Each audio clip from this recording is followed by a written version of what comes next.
Remember back in episode 287, The Foul and the Furious? 287 episodes, and we've passed that. It's a lot of episodes. Anyways, back then, in the old days, we were talking about a gentleman.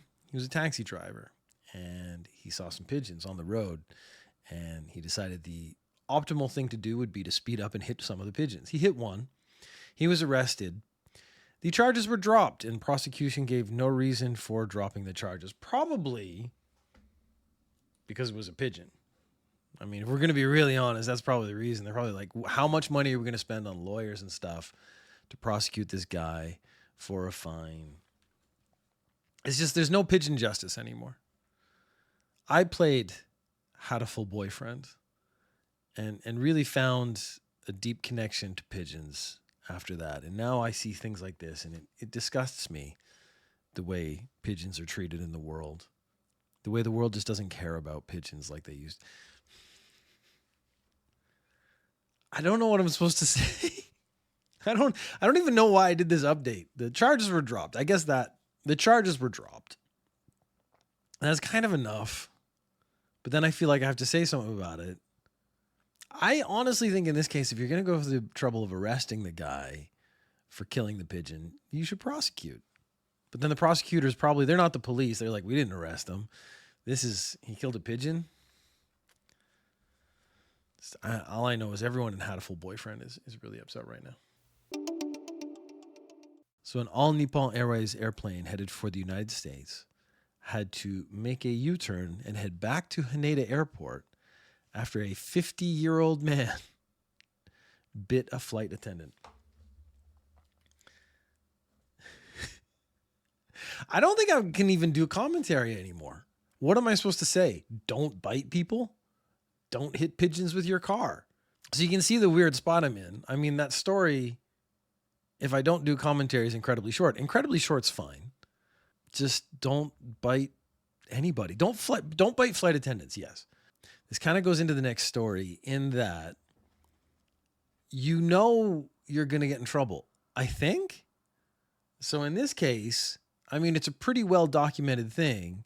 If you assault or attack or are particularly difficult with flight crew on an airplane, they'll either turn around and land the airplane and you get arrested, or they'll fly all the way to the destination and you'll get arrested. Like there's an arrest waiting at either end of that journey. And it doesn't take much. Biting you're done. Like it's a lot less than biting that gets you arrested and kicked off flights. And now you're on a no-fly list? I don't know. It's the level, like what, he had to be drunk, right? Like almost at this point, I'm like, please be drunk. So at least you have some sort of chemically induced excuse for your behavior. Although I don't believe being drunk is actually an excuse for bad behavior. Because I've been drunk, very, very drunk, many, many times, and I have not crossed those lines. I've still been an inherently okay person. I'm not going to say like super moral or anything, but I didn't commit crimes. So yeah, even then, the being I was drunk, I don't think that should be accepted as an excuse. At least it makes more sense at that point. How about that? 2 guys were arrested for food terrorism. So this is my point. We had the sushi terrorism.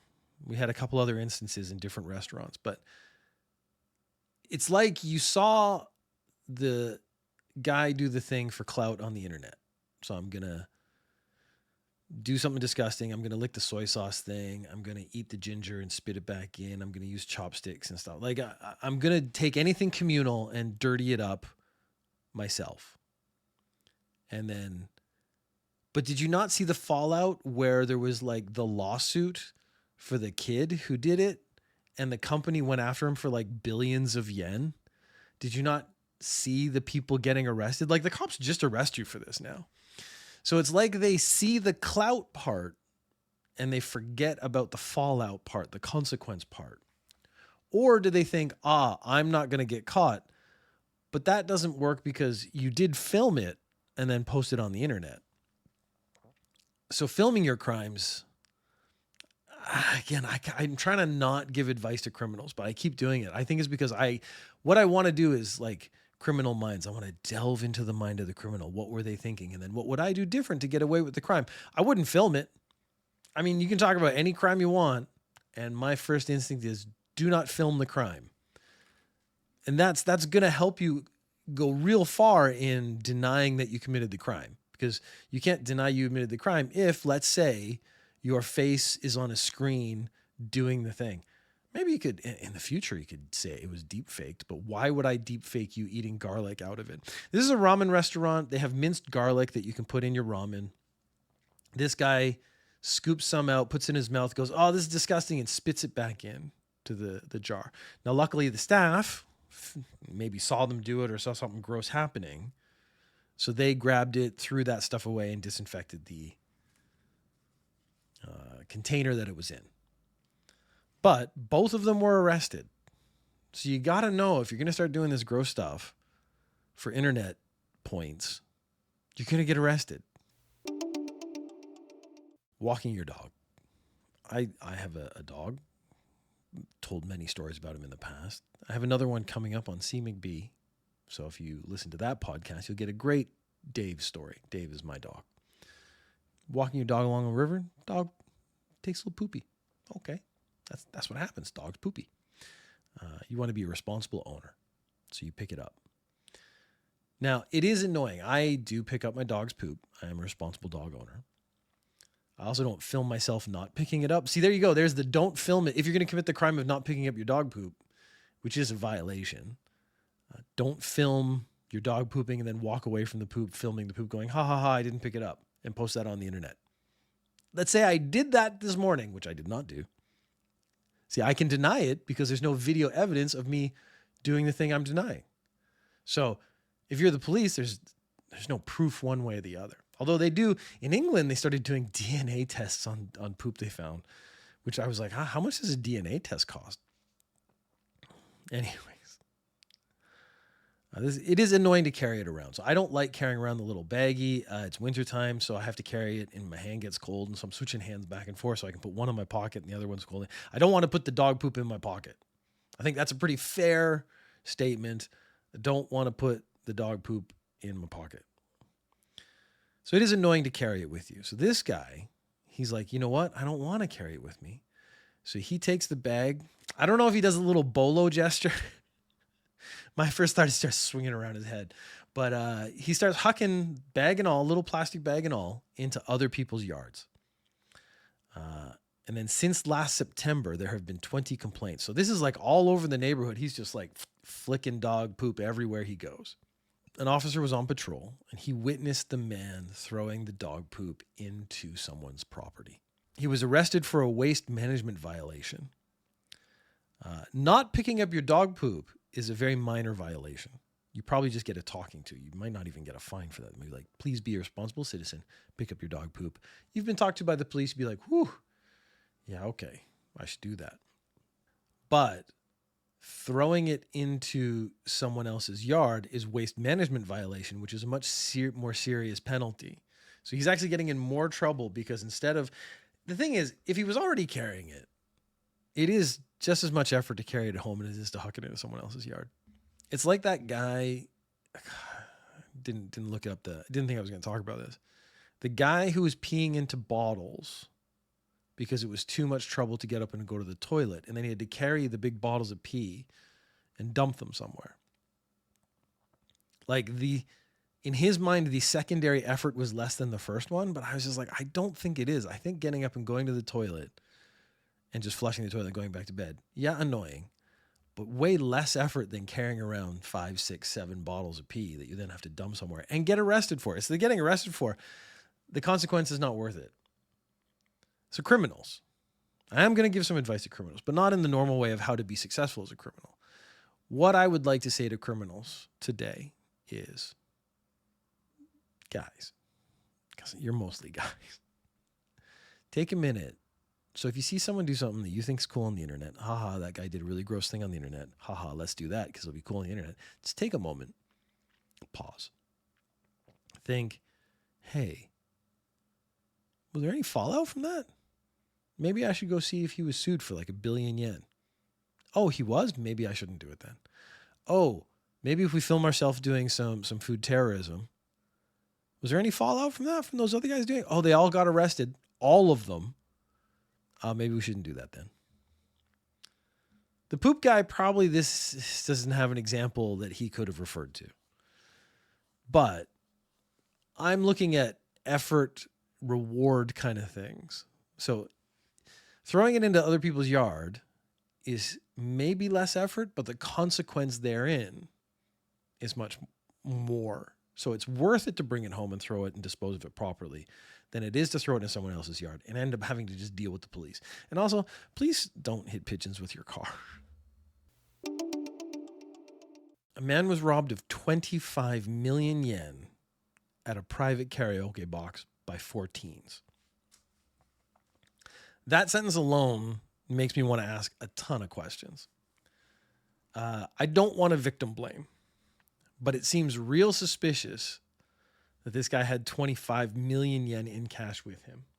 4 teens came into the karaoke box where the man was waiting for a supposed acquaintance who he was going to lend the 25 million yen to, and sprayed him with tear gas. Did not explain where the tear gas came from. I think this might have just been something they bought online. One of the teens was arrested. He was 18 years old. Now, Japan still is very much a cash society, but it's also a society where bank transfers are very, very cheap. So if you're going to have 25 million yen, you're going to transfer to someone else. So to me, it makes it seem like he doesn't want anyone to know who he's transferring the 25 million yen to. And I actually wonder if the teens set this up so that he would be at a place with 25. Because how did they know he was going to be there with money? If you sprayed me with tear gas and took my wallet, I mean, maximum you're getting 20,000 yen, probably 180 bucks. Because that means I just went to the bank because I'm going out for that day and I'm going to do stuff where I don't think I can use my phone to pay. Because I use my phone to pay for pretty much anything. So how did they know? There's only one time in my life where I've had an excessive amount of cash. And that was when I was going to put a down payment on my house. And the down payment in cash, we got a slight discount. And a slight discount on a house is actually still a lot of money. So I had a stack of money. It was the only time in my life I ever had that much money. I was like, I should film a very quick rap video in our house. Again, safe. And then we took it to the place right away and basically spent all the money right away. I knew I would never have that much money in my hands again, probably. I think it was less than 25 million yen. I forget the down payment. This is a long time ago, so I forget how much I put the down payment on my house was. I remember the stack was bigger than my head. And I also remember I put it in a paper bag so it wouldn't look like it was a ton of money. Now, part of me was also thinking like 30 some years of judo have led me to this moment where hopefully, I mean, I don't actually hope I have to fight over, because the problem is you get attacked and the bag rips open and the money goes everywhere like in the movies. And now I've just lost all that money. There's no way I'm going to be able to pick all that money up again. So even with my supposed fighting prowess, I actually didn't want a conflict because I can't fight wind. Years and years of martial arts training, you still can't beat the wind. You know, that might be the episode title. So I have so many questions, and I don't want to blame the victim, but it seems real suspicious. Why do you have 25 million yen with you in cash? Why are you in this karaoke bar? How did those teens know you had the money and that you were in this specific karaoke bar? I don't think we're going to get any of those questions, but I see a lot of suspicious things going on there. And I'm going to keep looking out. Like all these stories I talk about, I do keep track of them. That's how I know the charges for the pigeon murderer were dropped, because I do keep track of these stories. And it is very hard to find results. The problem is when they drop charges and stuff, as we're going to find out in one of the later stories, it's not satisfactory because the prosecution never tells you why they dropped the charges. I can start making suppositions, usually because it's not an airtight case. Or I think in the ones coming up that the actual thing is they just paid them off.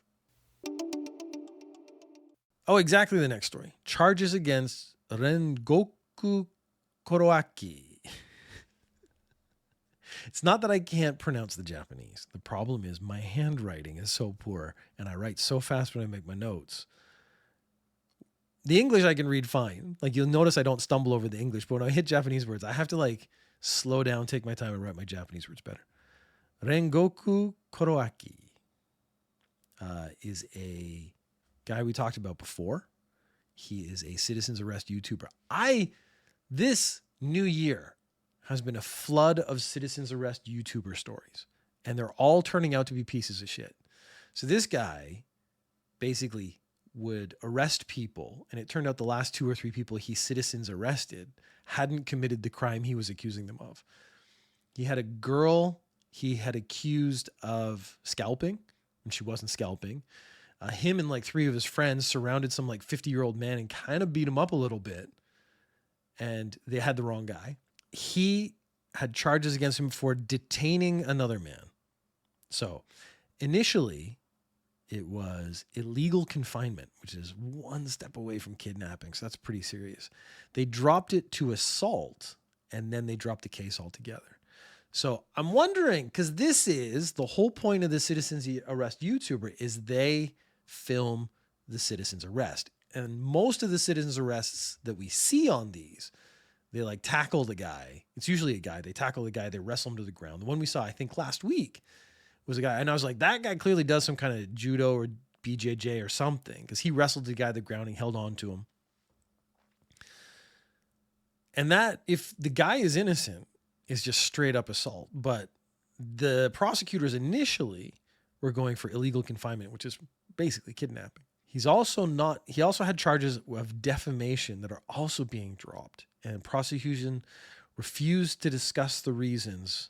And my feeling is that he just settled the case. So he just paid off the victims a certain amount of money, settled the case, and then prosecution drops it. So they're not going to say that. My concern is that the citizens arrest YouTubers. So you have the food terrorism guys on YouTube. They're committing the food terrorism. They're getting in trouble. This is still, other people are copycatting it. Copycatting? There are copycat YouTubers doing the same thing, not either thinking they're not going to get in trouble or they're not going to get in that much trouble. So the sushi restaurant suing the first guy for like $1 billion yen was sending a message like, we will come after you. We will make your life miserable. You do not do this in our restaurants. My feeling is the citizens arrest YouTubers as a trend, because again, I didn't know there was this many. This was a whole corner of YouTube I had never experienced. That the fact that the charges have been dropped, even though there's video evidence of them committing the crime, may embolden other YouTubers, citizens arrest YouTubers, to go like further than they already are, and other people to maybe try their hand at citizens arrest YouTubing.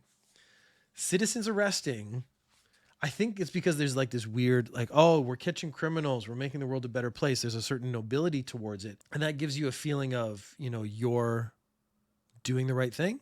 You're being a good person. You're being hardcore. I don't know what, like, you get, there's a secondary feeling there of like, not only am I getting internet fame, I'm also like doing it on a noble platform.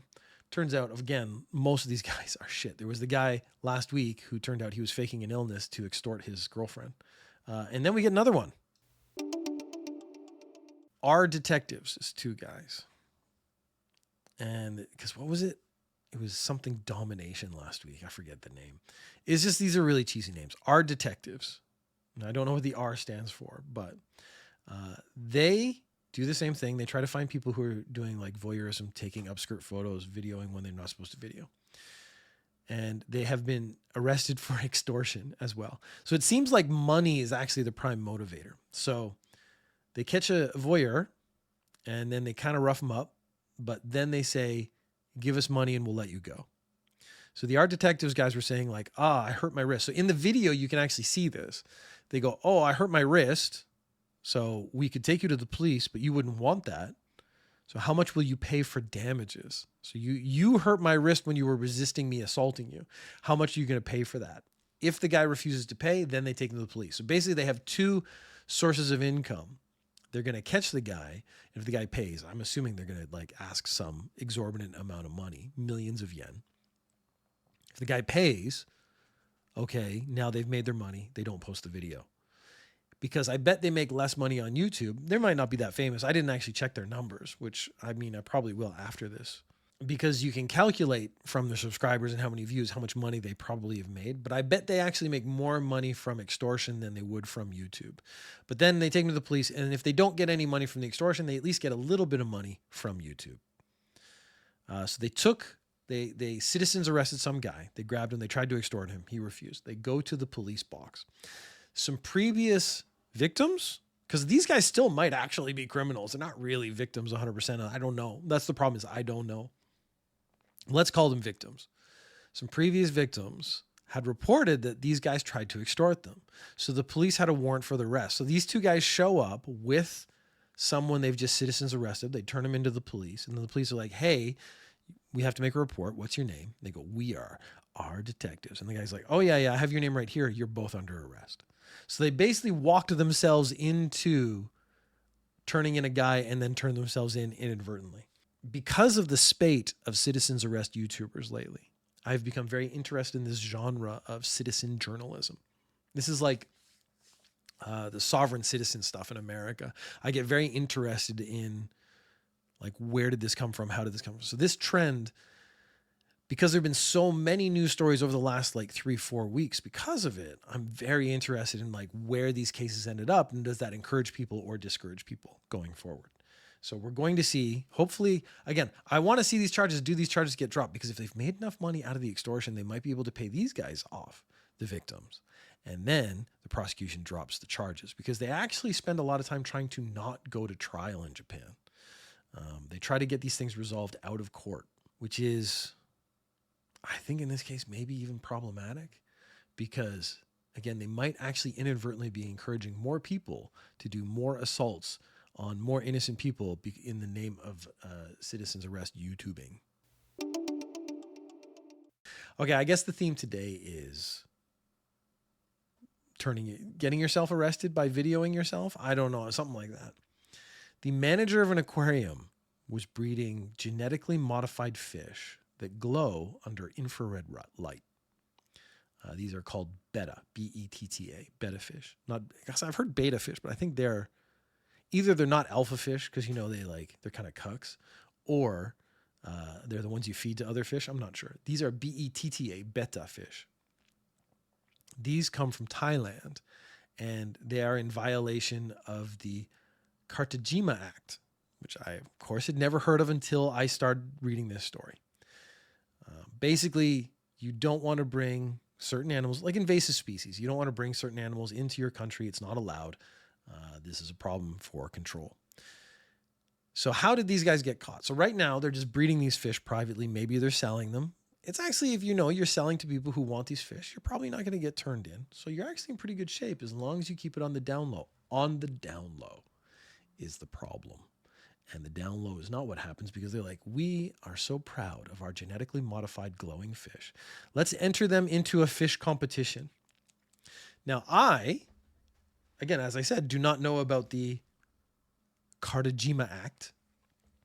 So if you had fish in front of me, I would look at the fish and go, ooh, pretty fish. Ooh, those fish glow in the dark. Oh, this is neat. I don't know anything about fish, so I wouldn't know to report you. If you go to a fish competition, I'm going to go ahead and guess that the people, the judges, the organizers, also know about fish, and they would know if your fish are or are not allowed in the country. So one of the organizers was like, hey, freaky looking fish, maybe these fish aren't supposed to be here. So the fish organizers contacted the Ministry of the Environment, reported them, and it was at least 2 people got arrested. It looks like 4 people are involved and could get in trouble. So don't film your crimes and put them on the internet. It would be step number 1. Don't enter your crimes into a competition, please. Would be step number 2. I don't know how much more advice I can actually give to criminals, because I thought this would have been self-evident. Oh, and also don't turn yourself in if you got an arrest warrant. Maybe just don't go around assaulting people. Maybe report, if you see like a pervert, report him to the police, report him to the station staff. Don't tackle him and then try to extort money from him. That's just not a good idea.